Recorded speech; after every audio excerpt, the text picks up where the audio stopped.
NC State, our Board of Trustees, made the courageous decision and the critical decision to remove Josephus Daniels' name from a building on our campus. And to give you the historical context, Josephus Daniels was a trustee of the university, was very engaged in advocating to the legislature to support our engineering program at NC State in the early part of the last century.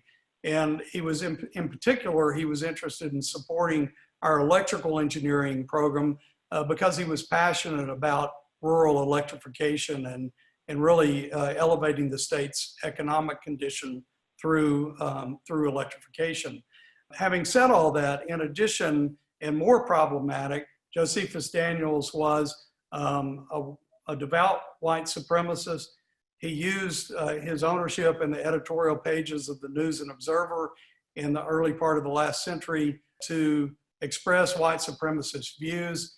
And that's been known for some time, but a more recent book by David Zucchino really brought into fine focus Mr. Daniels' commitment to white supremacy and the leadership role he played in the Wilmington massacre, where over almost 300 people, African Americans, lost their lives and a really thriving Black community and thriving Black business community was destroyed.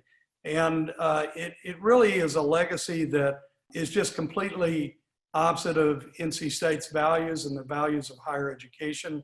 In this regard, I had a lot of conversations with the Daniels family. I know many members of the family, and they certainly understood why this was important to the university.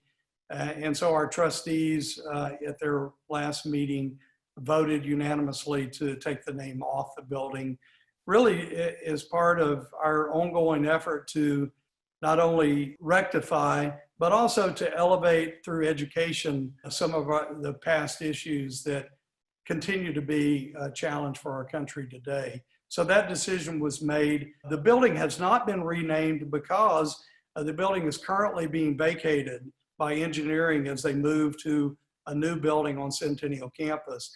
The building is in desperate need. It was built in the 20s for vast renovation. We don't have the funds for that.